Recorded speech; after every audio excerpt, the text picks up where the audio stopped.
Good morning বন্ধুরা, তোমরা সবাই কেমন আছো? আমি ভালো আছি। আবার তোমাদের সামনে চলে এসেছি নতুন আরেকটা ব্লগ নিয়ে। তা আশা করি তোমরা সবাই ব্লগটা দেখবে। আর আশালতা চ্যানেলে তোমাদের সবাইকে জানাই স্বাগত। সকালবেলায় ঘুম থেকে উঠেছি, ঘুম থেকে ওঠার পর বাসি কাজ সারা হয়ে গেছে, হাত মুখ ধোয়া হয়েছে, বাসি জামা কাপড়ও ছাড়া হয়ে গেছে, আর আমাদের চাও খাওয়া হয়ে গেছে। অনেকক্ষণ আগেই উঠেছি আর সবাই উঠে গেছে, ভাইপো উঠে গেছে, তোমাদের দাদা ভাইও উঠে গেছে। ওই যে তোমাদের দাদা ভাই, তার সবাই ঘুম থেকে উঠে গেছে সকালবেলা, যে খুব তাড়াতাড়ি। ওই যে তোমার দাদা ভাই টাটা দিচ্ছে। এই যে ভাইপো, ভাইপো উঠে গেছে, তার সবাই আজকে তাড়াতাড়ি উঠে গেছে। তারপরে এখন আমার কাজ আছে রান্না, রান্না করব। আর হচ্ছে আজকে কি রান্না করব, আজকে হচ্ছে ইলিশ মাছ রান্না করব আমি। তা রান্নাঘরে এখনও যাইনি, চা খেয়েছি, তার রান্নাটা শুরু করব। কারণ দুজনাই তো বেরিয়ে যাবে একটু পরে কাজের জন্য। তা 8টার মধ্যে আমাকে রান্নাটা কমপ্লিট করতে হবে, করে ওদেরকে খাওয়া দাওয়া দিতে হবে। ওরা খাওয়া দাওয়া করে বেরিয়ে যাবে। তা তোমরা ভিডিওটা দেখতে থাকো। তাই এই যে বন্ধুরা দেখো, তোমাদের দাদাভাই ঘরটা ঝাড় দিচ্ছে। কারণ হচ্ছে গরমের জন্য তোমাদের দাদাভাই নিচে শুয়েছিল, তাই ঘরটা আমি ঝাড় দিতে পারিনি। তাই এখন হচ্ছে তোমাদের দাদাভাই ঝাড় দিচ্ছে এই ঘরটা। তাও ঝাড় দিয়ে নিই। আর আমাকে রান্নাঘরের দিকে যেতে হবে, আমাকে রান্নার জোগাড় করে নিতে হবে। দেখি মাছের তরকারি আর কি রান্না করা যায় সেটা আমাকে করতে হবে।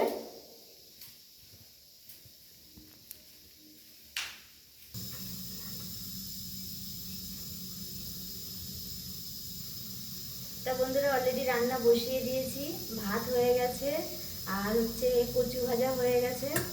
এই যে কচু ভাজা করেছি, এটা হচ্ছে শোলা কচু ভাজা করেছি, আলুর সাথে লঙ্কা ভাজা করেছি। আর এই যে ইলিশ মাছ রয়েছে, ইলিশ মাছ 2 পিস ভাজা রেখেছি, আর হচ্ছে বাকিটা সর্ষে দিয়ে করছি। আর হচ্ছে যে আজকে হচ্ছে যেহেতু সোমবার, সোমবারে আমি খাবো না, তার জন্য আমার জন্য আজকে রান্না করিনি, ওরা দুজনাই খাবে। আর ভুল করে কালকে মাছ এনে ফেলেছে, তোমাদের দাদা ভাইয়ের মনে ছিল না যে আজকে সোমবার, সেই জন্য ভুল করে কালকে মাছ কিনে ফেলেছে। আর অনেকগুলোই মাছ নিয়ে এসেছিলো কালকে, ইলিশ মাছ রাতেবেলাও খাওয়া হয়েছে আমাদের। তারপরেও অনেকগুলো মাছ হয়ে গেছে। তা এখন এই 4 পিস আছে, 4 পিস রান্না করবো, তাহলে দুজনের হয়ে যাবে। 4 পিস না, 6 পিস টোটাল, 2 পিস ভাজা রেখেছি, আর 4 পিস হচ্ছে সর্ষে দিয়ে করছি। তা ওদের দুজনের হয়ে যাবে। আর আমার জন্য আমি পরে প্রেশার কুকারে সিদ্ধ ভাত করে নেবো, যেহেতু আমি আজকে নিরামিষ খাবো, আমি এগুলো কিছুই খাবো না। যার জন্য আমি ভেবেছি রান্না হয়ে গেলে ওদেরকে খাইয়ে দাইয়ে দিয়ে নিয়ে পরে আমার জন্য আলাদা করে প্রেশার কুকারে 2টো সিদ্ধ ভাত করে নেবো।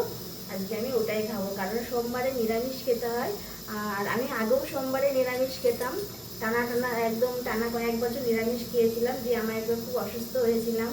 হওয়ার পরে তোমাদের দাদাভাই আমাকে জোর করে ডিম খাইয়ে দিয়েছিল, তারপর থেকে আর খাওয়া হয়নি। তা যেহেতু শ্রাবণ মাস পড়ে গেছে, তা এবার থেকে ভাবছি এই শুরু করব সোমবারটা নিরামিষ খাওয়া।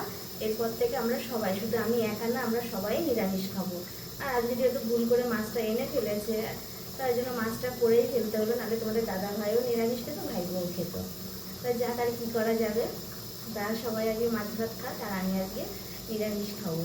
তাই রান্নাটা কমপ্লিট করে নিই। রান্নাটা প্রায় হয়ে এসে, সর্ষে দিয়ে মাছটাও হচ্ছে। তাই দেখো বন্ধুরা, সর্ষে দিয়ে মাছের তরকারি হচ্ছে, আর অলরেডি এই যে মাছ দিয়ে দিয়েছি। ইচ্ছা ছিল ইলিশ মাছ ভাপা খাবো, কিন্তু যেহেতু রাতে এনেছে এই জন্য ভাপাটা করতে পারলাম না, তাই জন্য শুধু সর্ষে দিয়েই মাছটা করছি। আর ভাতও হয়ে গেছে, ভাত উড় দিয়ে দিয়েছি। ওই যে ভাতের হাঁড়ি উড় দিয়ে দিয়েছি এখানে।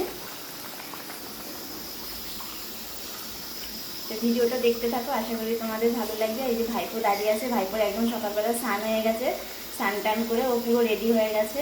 কারণ ও সকালবেলা স্নান করে নেয়, ও আর ওর কাকাও সকালবেলা স্নান করে নেয়, ওরা দুজনেই সকালবেলা স্নান করে নেয়। স্নান করে তারপর ওরা খাওয়া দাওয়া করে বেরোয়, কারণ ওদের সারাদিন বেরিয়ে যায় তো রাতেবেলা আসে, সেই জন্য ওরা দুজনে স্নান টান করে নিয়ে তারপরে বেরিয়ে যায়। তো আমি রান্নাটা পুরো কমপ্লিট করে নিই, ওদেরও টাইম হয়ে যাচ্ছে, আমাকে খেতে দিতে হবে। ওই যে তোমাদের দাদাভাই স্নান হয়ে গেছে, ওদের দুইজনেরই স্নান হয়ে গেছে, দেখে নিয়েছো। তোরা সকালবেলায় স্নান করে নেয়। তাই দেখো বন্ধুরা, তোমাদের দাদা ভাই আর ভাইপো দুইজনাই খেতে বসে গেছে, খেতে দিয়ে দিয়েছি। ইলিশ মাছ ভাজা দিয়ে খাচ্ছে, কচু ভাজা দিয়ে খাচ্ছে, আর ওই যে তরকারিটা রয়েছে গামলার মধ্যে। হ্যাঁ, আস্তে আস্তে খা বাবা, কাটা আছে, আস্তে আস্তে খা। ওই যে এটা হচ্ছে শোলা কচু ভাজা, যেটা তোমাদেরকে ভিডিওতে আগেই দেখালাম। শোলা কচু ভাজা, তা তোমরা শোলা কচু এরকম করে ভেজে দেখবে, খুব ভালো লাগবে। শোলা কচু ভাব দিতে হয় না, মুখের কচুটা এমনি চাক চাক করে কেটে তেলে ভাজতে পারে, ওটা দারুণ লাগে লঙ্কা ভাজা দিয়ে খেতে। তো সেটাই আমি আজকে করেছি। ভালো লাগছে না? আর তোমাদের সঙ্গে আমি একটা ভিডিও শেয়ার করব ঝিঙে বাটার রেসিপি, যেটা ঝিঙে অনেকেই বাটা খাওনি, ঝিঙে বাটার রেসিপি আমি তোমাদের করে দেখাবো। কেমন টেস্টি হয় সেটাও তোমরা একবার করে খেয়ে দেখবে যে কতটা টেস্টি হয়। আমি বাড়িতে একদিন করেছিলাম, কেমন লেগেছিল? মানে সেই ঝিঙে বাটাটা কিসের মতো খেতে লাগছিল? তোমার কাছে কেমন লেগেছিল? তা সেই রেসিপিটা আমি তোমাদের সাথে শেয়ার করব একদিন, যে কিভাবে ঝিঙে বাটা করতে হয়। কারণ ঝিঙে তো খুব নরম জিনিস, সেটা কী করে বাটা করতে হয় সেটা তোমাদের সাথে শেয়ার করব আমি। তোমরাও করে খেতে পারবে যে কেমন করে খেতে হয়। আর ওরা খেতে থাক। আর ওই যে নিয়ে যাবে টিফিন বাটিতে, ওই যে ভাতও বেড়ে দিয়েছি। আর ভাইপো তো নেবে না ভাত, ও তো ওখানেই খাবে, দাদা ভাইয়ের বাড়িতেই ও খাবে। তা ওই জন্য ওর জন্য ভাত দিইনি। আর তোমাদের দাদা ভাই নিয়ে যাবে ভাত। কাকা ভাইপো দুইজনে একসাথে খাচ্ছে, দুইজনে একসাথে বেরিয়ে যাবে, দুইজনে আবার একসাথে চলে আসবে। ইলিশ মাছ ভাজা আছে সঙ্গে, কচু ভাজা আছে সঙ্গে, আর সর্ষে ইলিশ আছে সঙ্গে। আজকে শুধু ইলিশ আর ইলিশ। কিন্তু ওরা দুইজন খাবে, আমি খাবো না। এর জন্য ইলিশ মাছ নিয়েছি জানো।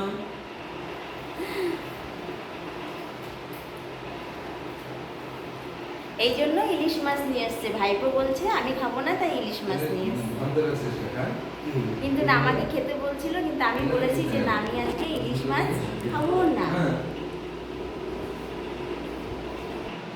তা বন্ধু, ওদের সবার খাওয়া দাওয়া হয়ে গেছে। আর আমার এখন বাদ বাকি যে কাজগুলো রয়েছে, ধোয়া মাজা করবো, রান্নাঘরটাকে আবার মুছে নেবো, মুছে আমার জন্য দুটো সিদ্ধ ভাত করে নেবো, যেহেতু আমি নিরামিষ খাবো, তা আমার জন্য সিদ্ধ ভাতটা করে নেবো, ওটাও আমি খেয়ে নেবো। আর ওদের তো দেখলেই, ওদের খাইয়ে দাইয়ে ওদের পুরো কমপ্লিট করে দিয়েছি, ওরা রেডি হচ্ছে, ওরা বেরিয়ে যাবে কাজে।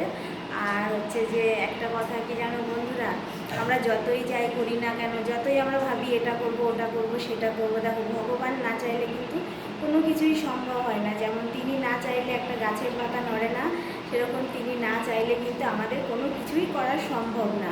সবটাই কিন্তু তার হাতে। তা আমরা যতই চেষ্টা করি, যতই যুদ্ধ করি, যতই যাই করি, লড়াই করি, কিন্তু তিনি যতক্ষণ না চাইবে ততক্ষণ কিন্তু আমরা কোনো কিছুই করতে পারবো না। তিনি যখন চাইবেন তখনই কিন্তু সেটা হবে আমাদের, তাছাড়া কোনো কিছুই সম্ভব না। কারণ তিনি বসেই আছে আমাদেরকে কখন কি দেবে আর কখন কি দেবে না। আর তিনি যেটা করে সেটা হয়তো ভালোর জন্য করে, সময়তে কিছু খারাপ করে, হয়তো সেটাও আমাদের কিছু ভালোর জন্য করে, আমরা হয়তো বুঝতে পারি না, হয়তো ভাবে আমাদের সাথে ভগবান এরকম করলো, কিন্তু না, সেটাও হয়তো আমাদেরকে বুঝে নিতে হবে যে হয়তো এর পিছনে কোনো কারণ আছে, হয়তো এর পিছনে কোনো ভালো একটা কারণ আছে, যার জন্য হয়তো আমাদের সাথে এরকমটা হলো।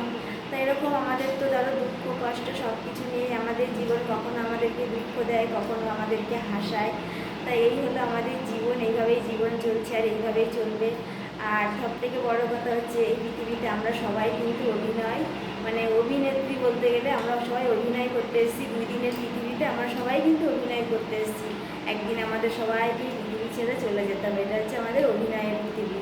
যেমন সিনেমায় সবাই অভিনয় করে, শেষে সিনেমাটা শেষ হয়ে যায়, তা আমাদের জীবনটাও তাই, আমরাও সেই অভিনয় করে চলছি। সংসার মানেই অভিনয়।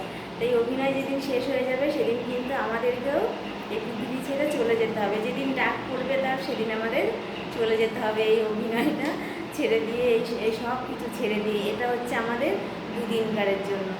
তা ভিডিওটা তোমরা অবশ্যই দেখবে। আর আমার পরিবারের নতুন সদস্য যারা হবে, অবশ্যই আমার চ্যানেলটা সাবস্ক্রাইব করবে, আমার পাশে থাকবে, আমাকে সাপোর্ট করবে। আর আমার ভিডিও যদি তোমাদের ভালো লাগে, অবশ্যই একটা লাইক করো। আর তোমাদের সাপোর্ট, তোমাদের ভালোবাসা, তোমাদের আশীর্বাদ সব কিছুই আমার প্রয়োজন। কারণ তোমাদের আশীর্বাদ ছাড়া কিন্তু আমি কখনো এগোতে পারবো না। তা তোমরা সবাই দূর থেকে আমাকে একটু আশীর্বাদ করো, যাতে আমি তোমাদের আশীর্বাদে আমি এগিয়ে যেতে পারি। আর সব থেকে বড় কথা বন্ধুরা, যেটা তোমরা অনেকেই জানো না, সেটা আমি তোমাদেরকে বলে দিচ্ছি। তোমরা হয়তো ভাববে যে এত বড় বিল্ডিংয়ে থাকে, এই বিল্ডিংটা কি আমার? না বন্ধুরা, এই বিল্ডিংটা কিন্তু আমার না, এটা কিন্তু আমার ভাড়া বাড়ি। এটা তোমাদেরকে আমি জানিয়ে দিলাম। সেই জন্য তোমাদের সাপোর্ট আমার খুব প্রয়োজন। তোমরা প্লিজ বন্ধুরা আমাকে একটু সাপোর্ট করো, আর দূর থেকে তোমরা একটু আশীর্বাদ করো আমাকে, যে বোনটাকে, এই দিদিটাকে তোমরা একটু আশীর্বাদ করো, যেন তোমাদের আশীর্বাদে আমি যেন একদিন সত্যি এগিয়ে যেতে পারি। এইটুকু আমি তোমাদের কাছে চাইছি, এইটুকু তোমরা করো। আর আমার ভিডিওগুলো তোমরা কিন্তু অবশ্যই একটু দেখো। তা ভিডিওটা আজকে আমি এখানেই শেষ করে দেবো, অনেক বড় হয়ে যাচ্ছে ভিডিওটা। আর আমি তোমাদেরকে বলি, আমি ভালো ভিডিও বানাতে পারি না, কিন্তু চেষ্টা করছি। তা তোমরা আমার সাথে থাকলে আশা করি আমি ভিডিওটা আস্তে আস্তে ভালো করতে পারবো। তোমাদের সাপোর্ট থাকলে আমি এগিয়েও যেতে পারবো, আমার উৎসাহটা বাড়বে। যদি তোমরা আমার ভিডিওগুলো দেখো, তাহলে আমার আগ্রহটা বাড়বে, আর আমি আস্তে আস্তে অনেক কিছু শিখতে পারবো যদি তোমরা ভিডিওগুলো দেখো। আর তোমরা যদি ভিডিওগুলো না দেখো, সেই এনার্জিটা কিন্তু আমার ভিতরে থাকবে না। তা তোমরা দেখো, যাতে আমি পরবর্তীতে আরও এনার্জি পাই ভিডিও করতে, যেন আমার আরও ভালো লাগে। এইটুকুই তোমাদেরকে বলবো। তা তোমরা সবাই ভালো থেকো, সুস্থ থেকো, সাবধানে থেকো। Tata, bye. তোমাদের সঙ্গে দেখা হবে আবার নেক্সট একটা ভিডিওর সঙ্গে।